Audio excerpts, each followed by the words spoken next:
All right, what's good all day, fam? All right, so I'm gonna go over the Thursday night football game between the Buccaneers and the Atlanta Falcons, and I know I predicted the Buccaneers to beat the Falcons. I think I said 24-19. All that talk I was talking about the Falcons, about how I feel like the Falcons can beat any team and make a run all the way to the Super Bowl. You know what I'm saying? Because I feel like they're built for that. I feel like, I'm talking about Raheem Morris. He's supposed to be a really good defensive coach, good defensive mind, and that the Falcons, their team is they have the personnel. They're built to beat any team. But I'm like, they have been underperforming for weeks, nearly really months, like nearly 2 months now, and so I just didn't feel like they was going to win. And what happens? I predicted them to lose, and they beat the Buccaneers by 1 point. Now, I did say that the Falcons. I did say that the Falcons and the Buccaneers, they play against each other very well. The NFC South is very competitive. They all beat up on each other. It's very tight right now. The Falcons are 5-9. The Buccaneers are 7-7. The well, let's see what the let me see what the NFC look like. Let me see. City South standing. 'Cause I think like these teams are not too far from each other. So right now, the Panthers are leading the NFC South. I said that. I said that the Panthers could make a. I said that the Panthers was going to win the division. I said that in the beginning of this year. I said that before the season even started. I was like, I think the Panthers. It's like I was talking about the Falcons. I was also saying that I feel like the Panthers could make a run, but not go to all the Super Bowl. I don't think they can go that deep. But I was saying that I think the Panthers could at least make it to the playoffs. Right now, they're 7-6. The Buccaneers just lost. The Buccaneers are 7-7. The Falcons are 5-9. The Saints are 3-10. So, I mean, the Falcons aren't completely out of it. They're not completely out of it, but they're a little bit too far behind. But it's interesting that because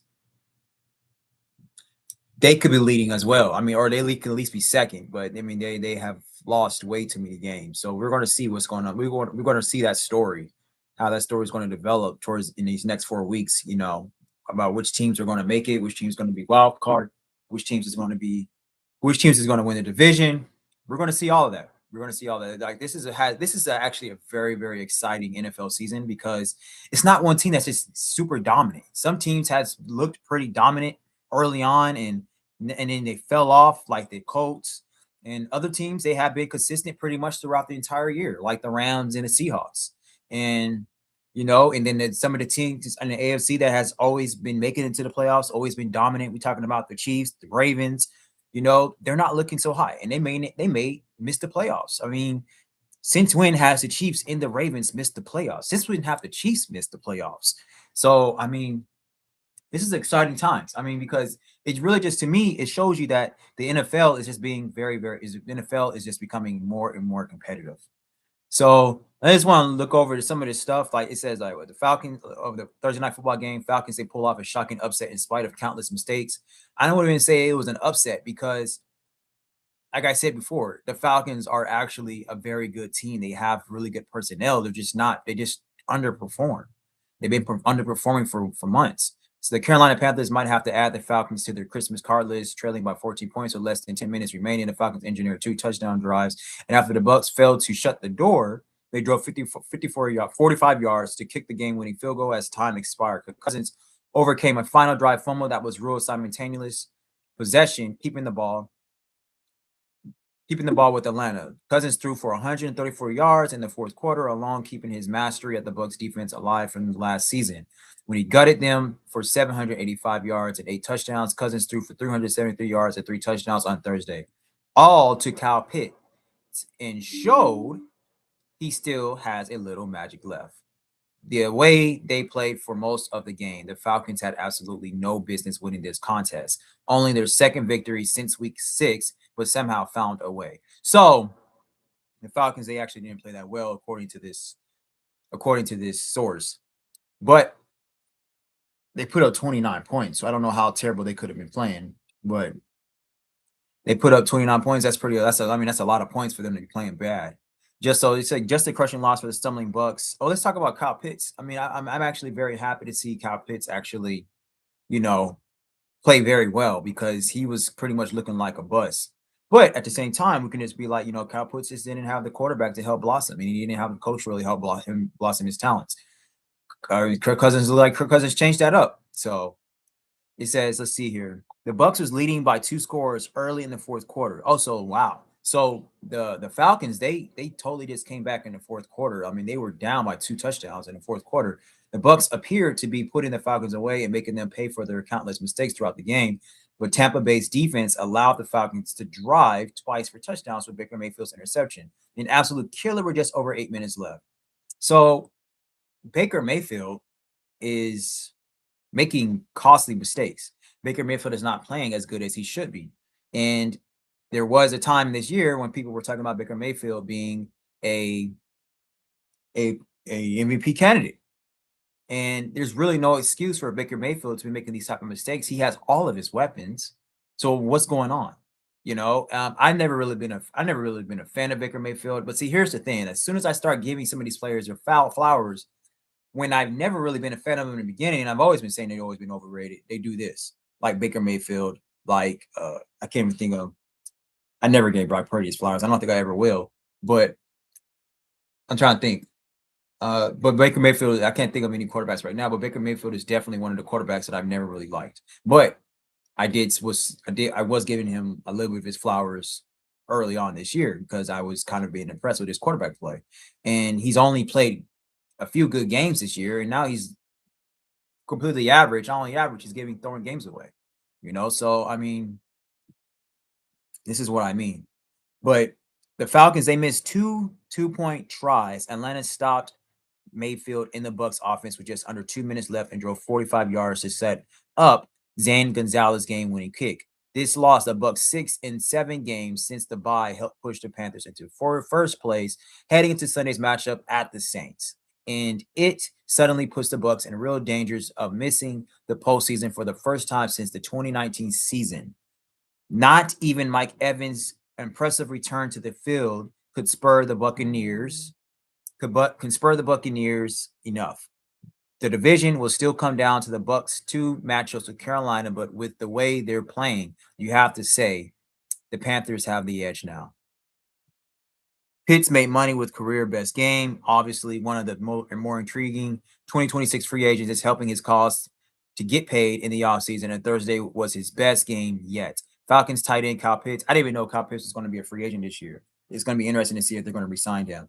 Kyle Pitts registered career highs in receptions, 11 catches, 166 yards, and 3 touchdowns. What the hell? I mean, he just unlocked. I mean, Kyle Pitts never had a game like this. Never. Like, what in the world? Pitts had 2 of his 3 scores in the first half, helping Atlanta take a 14-13 lead into the break. And his 7-yard touchdown catch with his Keister barely touching in the end zone before his elbow hit out. With 3 minutes and 34 seconds left, cut the Bucks lead to 2 points. Atlanta faced a 3rd and 28 on the final drive, but Pitts' 14-yard catch at least made the fourth down manageable with David Stills, who dropped a would-be touchdown earlier, snagging a 21-yarder on 4th and 14 to put the Falcons in business. But the story of the night was Pitts, who was shredding the Bucks even after they issued extra defensive attention his way. The 25-year-old hasn't produced as expected. He had 1 touchdown coming into the game, but has been on a recent hot streak and can parlay that into a big March payday. Yeah, because that's when free agency hits. And if the Atlanta Falcons doesn't re-sign him, he more than likely is going to. I mean, he keeps playing like this, he's going to get paid because the fact of the matter is Kyle Pitts has supposed to be playing like this. And to me, it's very weird that now he's all of a sudden just came out of nowhere and just started snapping off like this. Like, that's crazy. But that needs to be talked about. That really does. I mean, the stuff that Brock Bowers and I don't know if it's Ty Warren or Tyler Warren, and the tight end in Indianapolis, this is what Kyle Pitts is supposed to be doing, and now he's doing it. Kyle Pitts is pretty much like a wide receiver, So I mean, This is awesome. I mean, this is awesome for the Falcons. Hopefully, they can re-sign him. He can stay in Atlanta. But if not, he's definitely going to go somewhere else. That's going to he's going to be it's going to be well worth it if he keeps playing like this. So the pass protection let the Bucks down. Baker Mayfield has to take responsibility for his unpressured interception in the fourth quarter, but he was under fire for most of the night Thursday. Mayfield was sacked 5 times, and that number would have been higher had it not been for Atlanta penalties wiping other sacks out. The Bucks interior offensive line trio of Mike Jordan, Dan Feeney, and Graham Barton really struggled to handle the Falcons' rush inside all night, creating some muddy pockets on a field that looked pretty chewed up to begin with. All of that disrupted the timing of the Bucks' offense, even with Mike Evans and Jalen McMillan back in the lineup. For the first time all season, they had a full complement of wide receivers. There was no excuse for Baker Mayfield to be playing like trash. Zero. Oh, okay, he had a bad offensive line. So what? I mean, I'm kind of tired of some of these. I mean, look what happened with Justin Herbert. Justin Herbert had a terrible offensive line. He's still producing. Joe Burrow, he took his team to the Super Bowl in that offensive line. And here's the thing: like Justin Herbert, he only threw for 5,000 yards his rookie year when he had a bad offensive line. Justin Herbert has been experiencing bad offensive line his entire year. Entire career. I don't even think Justin Herbert has ever had a good offensive line ever. He's had chances of having that. When he had his center Corey Linsley and Rashawn Slater, but they never could stay healthy. Like, and especially Corey Linsley. Corey Linsley had to retire because he had a bad because of heart problems. So I mean, could you only imagine if Corey Linsley would have stayed with the Chargers and not have had to retire? Our offensive line, like Justin Herbert, would be throwing for over 5,000 yards every single freaking game. I mean, every single year. I mean, Corey, you talking about now because now we got Joe Alt. You talking about Rashawn Slater, Corey Linsley, and Joe Alt. Like, bro, but it's unfortunate. Corey Linsley was really great. It sucked that he had to retire, but the fact of the matter is what I'm saying is that there's no excuse. Baker Mayfield, he runs, he runs when he wants to. He has a stack wide receivers. I mean, there's no excuse. There's no excuse. And like some of these guys are like all different types of wide receivers, and you can call different play calling for them to be able to run shorter routes or to decrease the timing of the throw so you won't have to get hit all the time, get sacked all the time. So that's no excuse, man. I'm not giving him no excuse with these elite weapons he has. I mean, his weapons are actually more elite than Joe Burrow's other weapons. I mean, granted, Jamar Chase is a top 2 wide receiver, but you're talking about a top 5 wide receiver, and who I always think Mike Evans, and then you're talking about probably the best rookie wide receiver in the game right now, who's going to be a number 2, or who has the talent to be a top 5 in Emeka Egbuka. I mean, you're talking about Mac Evans, Jalen McMillan, Emeka Egbuka, and Chris Godwin. Come on, man. They all made big plays, but the Bucks failed to stick with the run game, and Mayfield's late pick cut deeply. So that was the issue. The Buccaneers they didn't stick with the running game, and they should have. They should have. What I'm saying, like I've always said, like you pass the score, you run the win. And the Buccaneers they obviously passed the score. So the Falcons won in spite of record penalty tonight. So the Falcons had a lot of penalties this night. So I guess that's what this is talking about. That the Falcons they just played pretty much a sloppy game, but they pulled it through, obviously because of Kyle Pitts.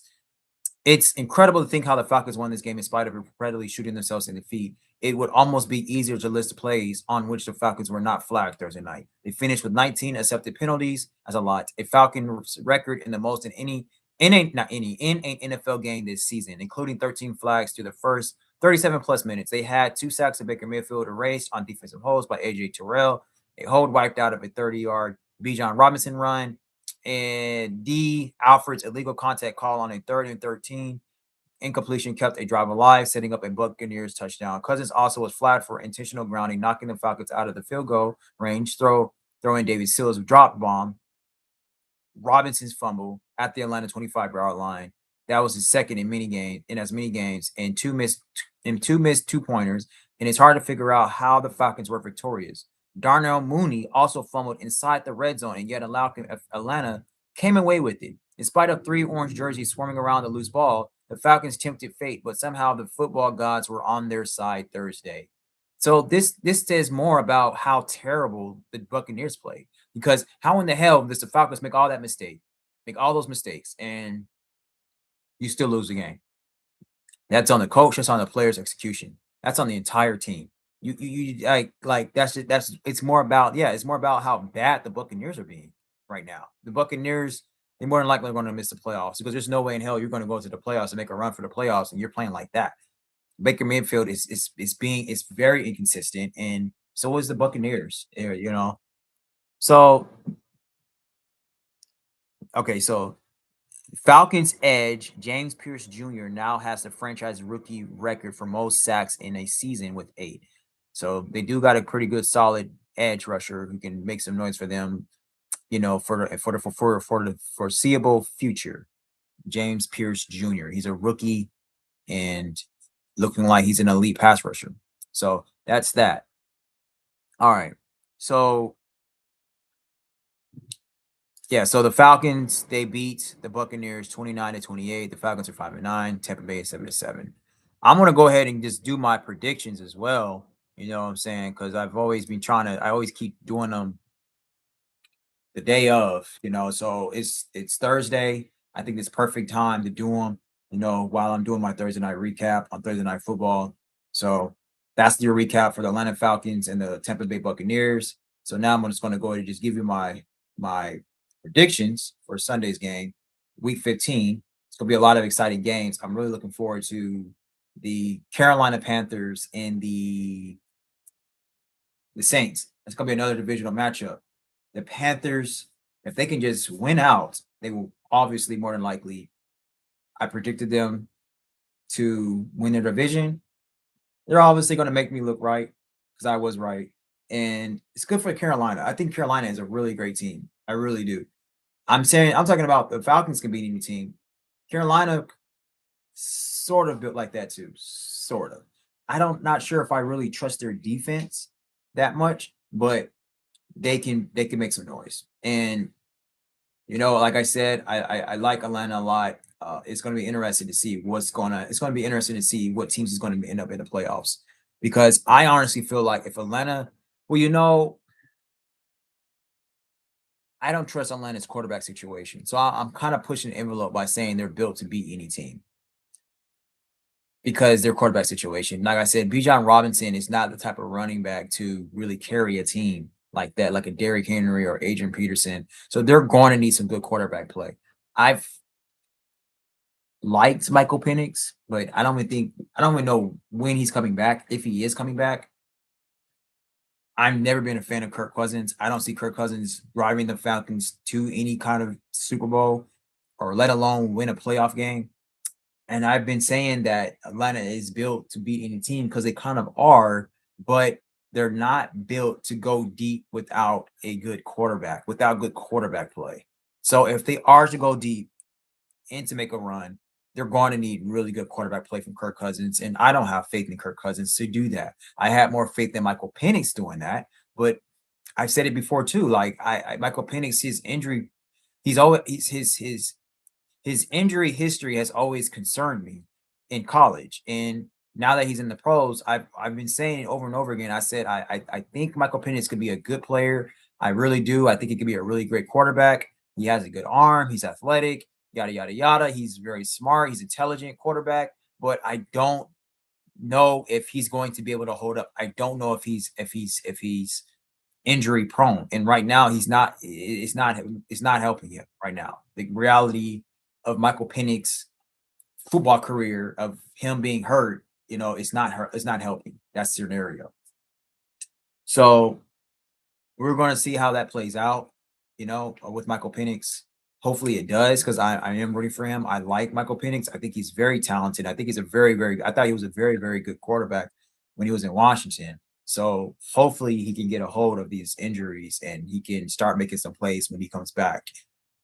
But I do have more faith in Michael Penix than I do in Kirk Cousins. But right now, it's looking dumb for me to say that because of the fact that Kirk Cousins just came out there and unlocked the ultimate prime level for Kyle Pitts. I mean, if Kyle Pitts keeps playing like this, like, gang, you know what I'm saying? I mean, this is how he should have been playing. So, I mean, shoot, keep Kirk Cousins in that lineup if he can help Kyle Pitts if he can help Kyle Pitts play like that. I mean, goodness gracious, like 3 touchdowns 100 over almost 200 yards, 11 catches. That's insane. On the Bucks defense, that's insane. So I think that's phenomenal. I think that's phenomenal for the Falcons. But like the next game, we're going to talk about the Cleveland Browns and the Chicago Bears. The Browns is 3-10. The Bears is 9-4. And what about this game, man? What about this game? Like, what do y'all? The Shedeur Sanders versus Caleb Williams, or really is I hate when the media does that. It's really not Shedeur Sanders versus Caleb Williams. It's Shedeur Sanders versus the Bears defense, Caleb Williams versus the Browns defense. That's how it's usually. That's how it goes. I was just watching Speakeasy and they were talking and Shady, he reaches a lot on his freaking takes. Shady's takes. I think Shady has the worst takes when he's very, very biased, which anybody does, but Shady, when he just has his own belief, he's going to ride with that, regardless of how foolish it sounds. Like his take on I think his name is on Shamor Moore, whatever Michigan's coach, it was asinine. Like I don't want to get into that right now, but it was crazy. But Shady was trying to push push the fact that that Shedeur Sanders is better than Caleb Williams. We don't have enough evidence for us to say that. He wasn't better than Caleb Williams in college, without a doubt. He wasn't by any means. Shedeur Sanders played 3 games. And if I'm not mistaken, I think Shedeur Sanders played terrible against the Raiders, if I'm not mistaken. I can't remember. But he played well last game against the Titans. They still lost, but it was against the Titans. It was against the Titans. The Titans are trash. So let's not get ahead of ourselves here, man. I mean, he's not better than Caleb Williams, and we're going to find that out on Sunday. Now, here's the thing. The Browns has a hell of a defense. The Browns actually probably got a better defense than the Bears. The Browns has a very physical defense. The Bears has a very physical defense. You got 2 very, very young quarterbacks. This is going to be an exciting game. This is why Shedeur Sanders really should have started in the beginning, not because he's probably the best quarterback in his draft class, which I think he is, but because it makes the game more exciting, it makes it more effective, it makes it more competitive. The storyline, it makes the storylines very better. It makes it more watchable. Like nobody wants to tune in and watch the Cleveland Browns to watch Dylan Gabriel play. Nobody wants to watch Dylan Gabriel play. He's boring. He's average. There's nothing exciting about Dylan Gabriel by any means, at all. Now we got Shedeur Sanders in Cleveland. Shedeur Sanders can bring some juice to Cleveland, and he is. He's doing a great job. But to say that he's better than Caleb Williams is ridiculous. It's ridiculous. We don't have enough on Shedeur to say that. Let's wait really until the end of next year to start saying that if he's better than Caleb Williams, because you can't just say that right now. He just started. I mean, we're halfway through the season. We're not going to be able to see if he's actually better than Caleb Williams, and I don't think he is better than Caleb Williams. Actually, matter of fact, I know he's not better than Caleb Williams. I know he's not. So that's that. And because of that, I'm going to go ahead and say that the Bears is going to win this game. I'm going to say the Bears are going to win this game 27-25. I'm going to say Bears 27, Browns 25. That's what I'm going to say. So let me go ahead and write that down right now.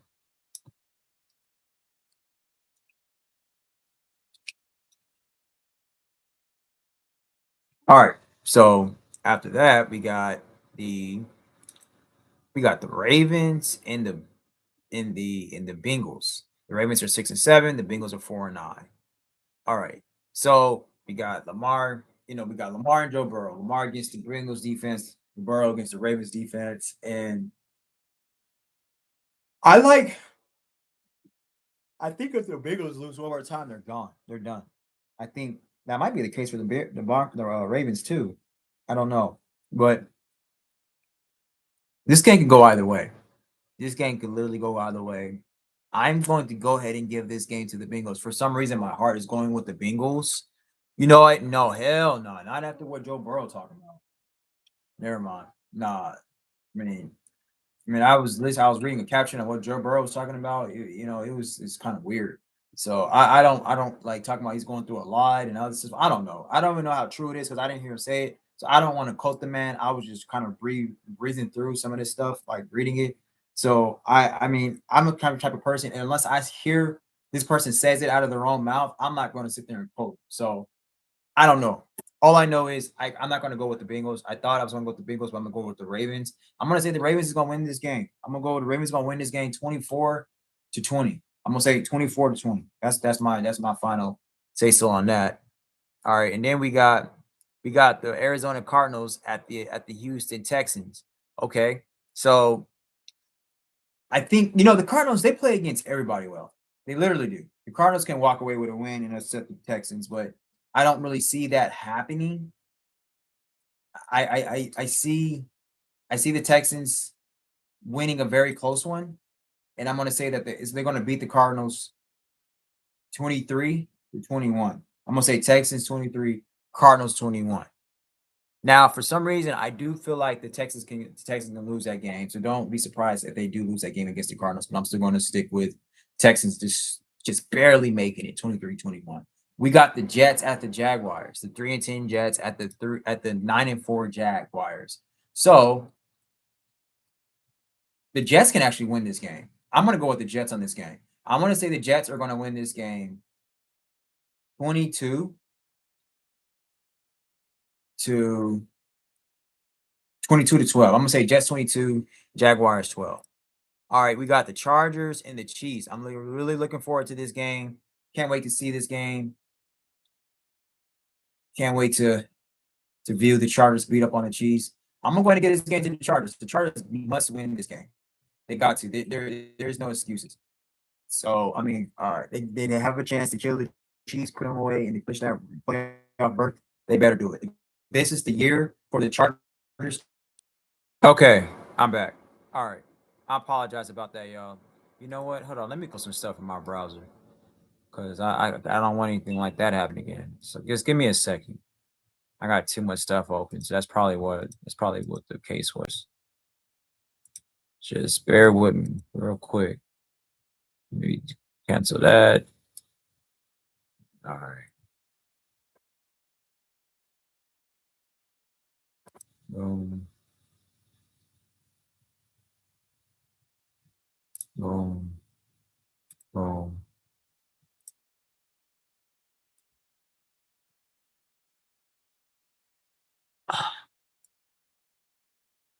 Know what I'm gonna do.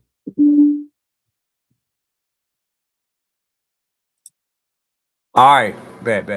Okay, this is perfect. This is better.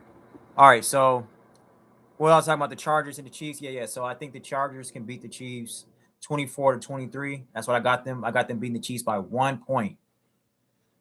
The Chargers, this kind of is a must win for LA.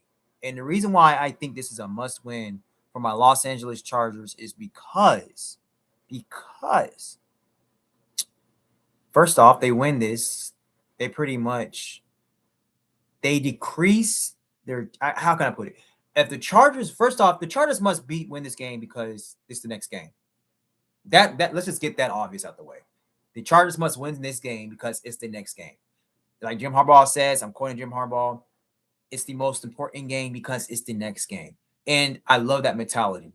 So that's why the Chargers must win this game right now. So let's just get that out the way.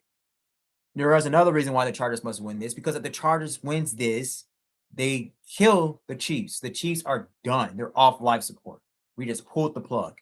We did that. We stomped them. We killed the bug. He ain't getting back up in the middle of the night, crawling across the kitchen floor. It's done. We smashed the Chiefs. Okay, so that's another reason why the Chargers must win this game. And if there's a third reason why I'm going to say why the Chargers must win this game is because if the Chargers wins this game, it lightens up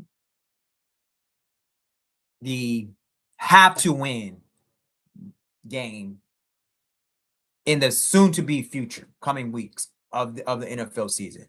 What I mean by that is the fact the Chargers, I already talked about to you all the last video that the Chargers has a brutal schedule. You know, we're going to Dallas. We got the Broncos. We got the Texans. And we got the Chiefs this game.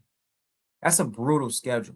We got two of the most elite defenses in the league physical elite defenses with brutal pass rushers that Justin Herbert, with his terrible offensive line, that we're going to have to see.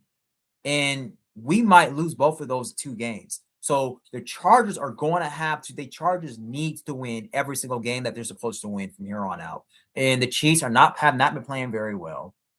And the Chiefs are 6-7. The Chargers are 9-4. The Chargers must beat the Chiefs. This isn't a divisional game. The Chargers and the Chiefs always play very well against each other. They always have been. The Chiefs beat the Chargers last year for a total of 5 points. The Chargers beat the Chiefs earlier this year, I think, by what, 2 points or something like that. So it's a divisional game. We've always played well against each other. So, but if we can come away with a win and beat the Chiefs, that it gives the Chargers a bit more breathing room. You know what I'm saying? So the Chargers, they got to win this game. 24-23 is what I'm picking.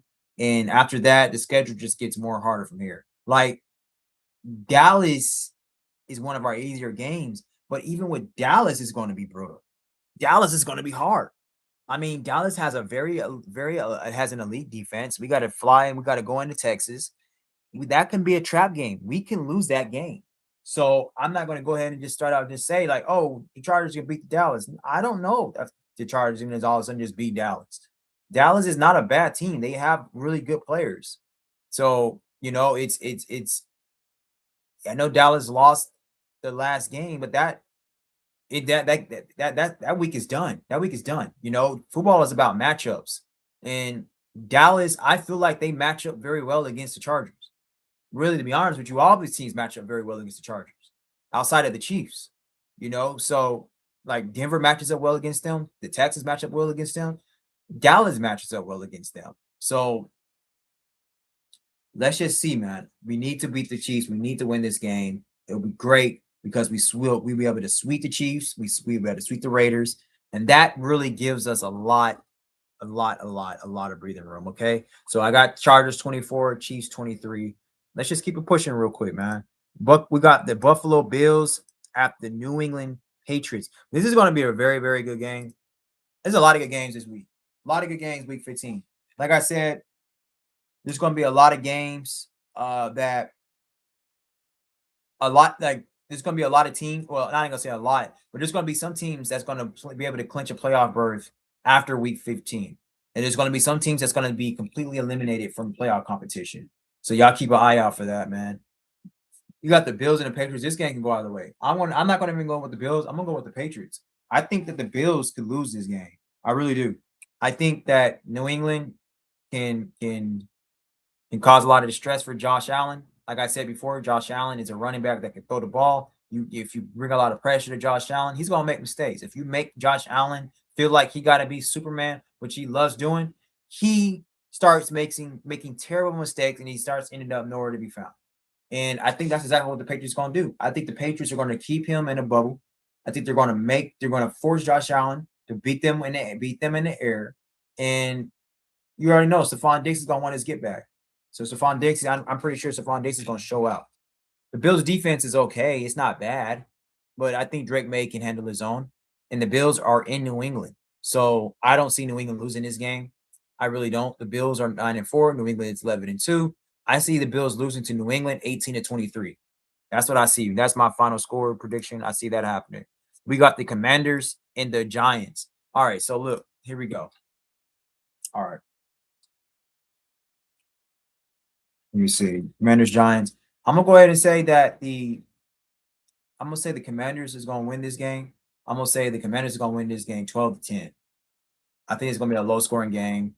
I think they match up pretty well against each other, but I'm gonna go ahead and say the Commanders is gonna beat the Giants by 2 points, 12-10.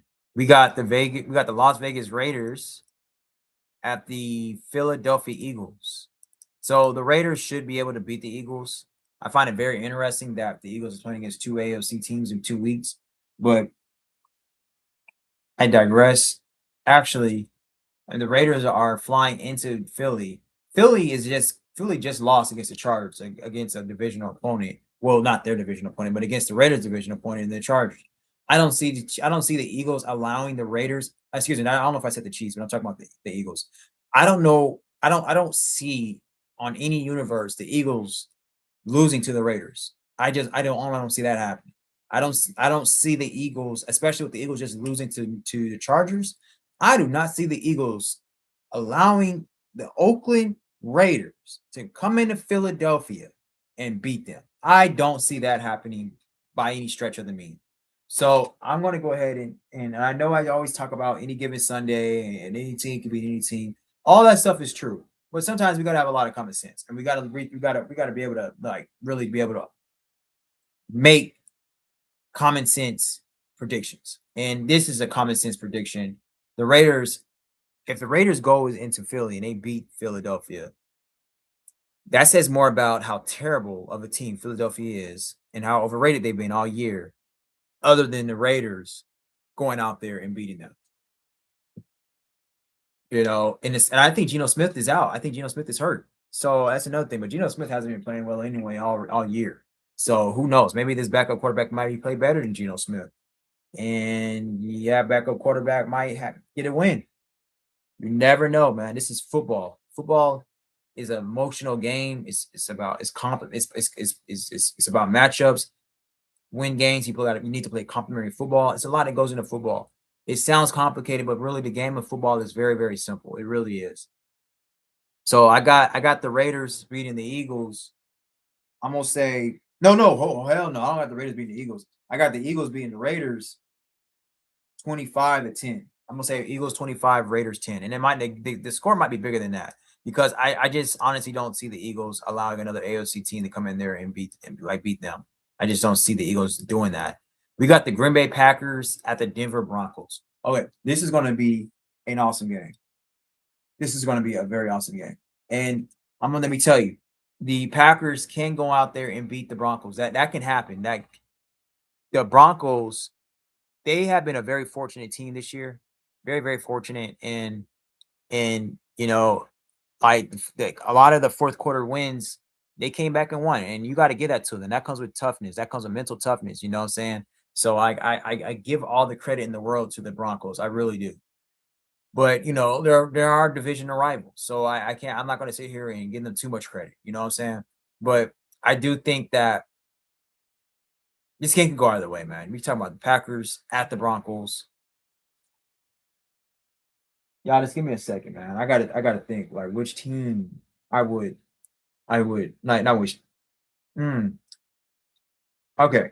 I'm gonna say that I'm gonna go ahead and give this game to the Broncos. Yeah. I'm gonna go ahead and give it. No, you know what? I'm gonna give this game to the Packers. I think Michael Parsons and company is going to disrupt Bo Nix. I think Jordan Love can make a couple of big plays and they can seal the deal. They come away to win. I think this game might be a low scoring game. So I think I'm gonna say, and you just gotta take in a factor of how physical the Broncos defense is, man. You really do. So that's why I'm gonna say the Packers is gonna win 15-14. 15-14. I think the only reason why the Broncos loses this game is because Bo Nix, he was turning the ball over. That's what I'm gonna say right there. So that's my take. We got the Detroit Lions at the Rams. This is another good game. Like a lot of these games are so good, man. Like goodness gracious, Lions, Rams, Packers, Broncos. Jeez, man. Bills, Patriots, Chargers, Chiefs, Ravens, Bengals. I mean, we got some really good games. All right, Lions, Rams. I'm going to go ahead and say that the Rams is going to beat the Lions. I don't see the Lions beating the Rams.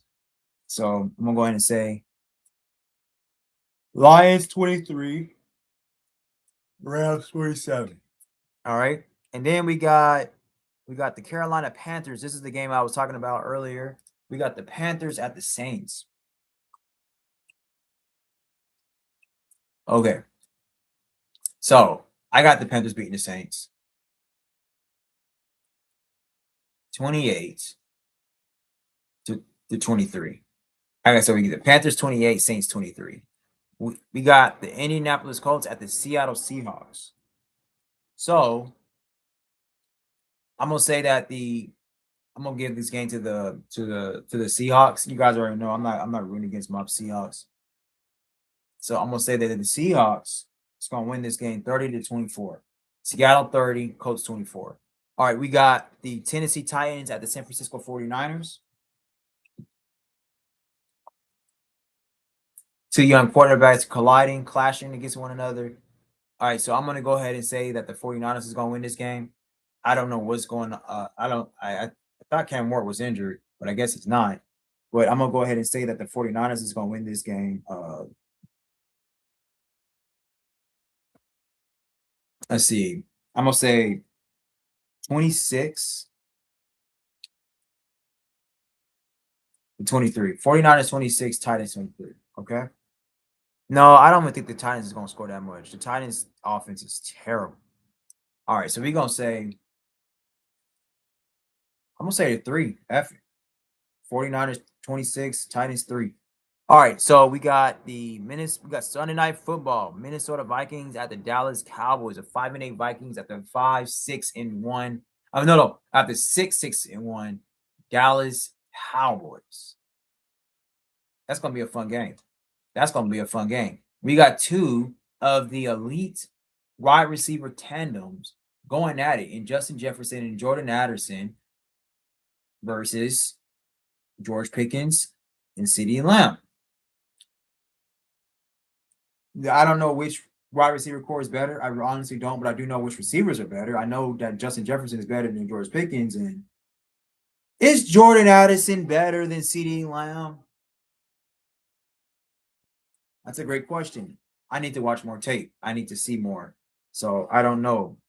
Maybe not. But Jordan Addison, if CeeDee Lamb is better than Jordan Addison, he's not. Jordan Addison ain't too far from CeeDee. Jordan Addison is a hell of a wide receiver. And I'm going to go ahead and say that the Vikings are going to beat the Cowboys 24 to 23. I'm going to say Vikings 24, Cowboys 23.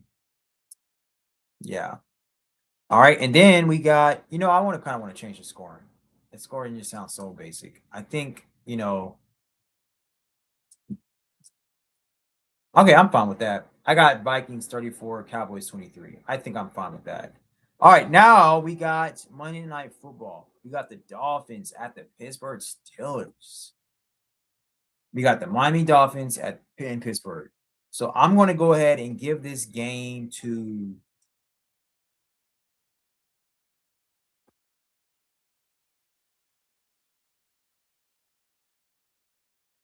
I'm trying to think.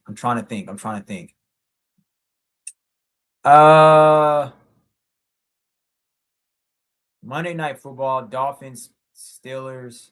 This game can go either way. I'm not really impressed with either team, really, to be honest with you. I'm going to say that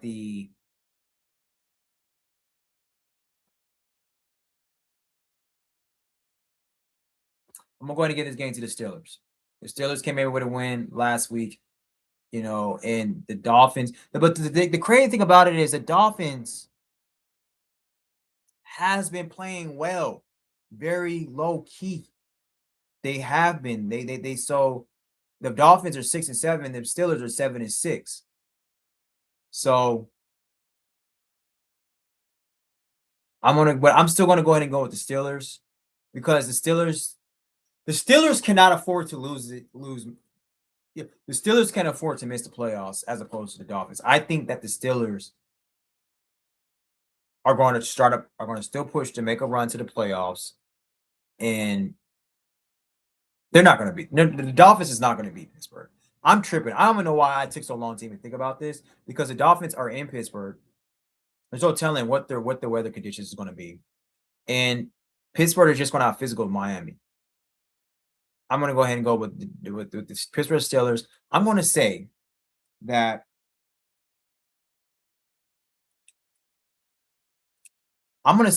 the Dolphins are going to lose this game.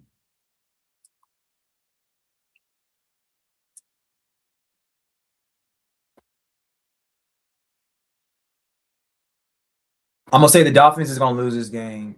I got the Dolphins probably getting a field goal and getting a safety. Somehow getting a safety. Probably Jalen Phillips can get Aaron Rodgers in their own end zone and get a safety. So I'm gonna say the Dolphins is going. That's all the points they're gonna score. I'm gonna say the Dolphins is gonna win this game 5-23. I don't have the Pittsburgh Steelers scoring too much, but I think they can come away and they can win this game, and they can be 7, 8, and 6, and they can keep their playoffs hope alive. And I think if Dolphins lose, I think the Dolphins has to lose, and it has to be some scenarios with other teams losing or winning for them to no I think the Dolphins has to win, and other teams has to lose for them to be in the get into the playoffs. I can't remember what those teams were, but yeah, but we all know the Dolphins can't afford to lose any more games. We're quickly approaching the last week of our season of the NFL season, and then playoffs come and the Super Bowl, and then boom. So that's that. That's all I have. I thank you all so much for watching, and I am super tired. I just got out of class, and I was like, oh, let me still do this video. Go over the recap and do my predictions. But it's fun. It's fun doing this, and I really appreciate you all for your love and for your support. And we are going to be back very soon. I'm going to try to get another live video in before it's the Sunday games, so we can talk a little bit more and get a little more deeper into these games. And I think I want to try to have my brother. I want to try to have my brother join. Probably do a live video with my brother, talk a little bit about the games, and have him give you all his predictions. So I gave you all my predictions. I'm gonna go over mine real quick. For the Sunday's game, week 15, Bears beat. Oh yeah, we already know the Bears beat the Falcons 27-25. I was talking about the Bears. I was talking about we got the Bears. Yeah, hold on, Bears beating the Falcons. No, I'm tripping. Hold on. Let me see something real quick. Not the Bears. Bears beating the Browns. Yeah. I got the Bears beating the Browns 27-25. But tonight's game, the Falcons beating the Buccaneers. I forgot what they beat by. What was it? 29-28. I said the Buccaneers was going to win 27, I think 27-19 or something like that. I said, but regardless, I was wrong. But like I always said before, that I feel like that the Falcons and the Bears, the Falcons and the Bears. Lord, let me erase this. The Falcons in the Bucks, they always play very well against each other. Always, they always do. They know each other very well. But no, I got the Bears beating the Browns 27-25. Ravens beating the Bengals 24-20. The Texans beating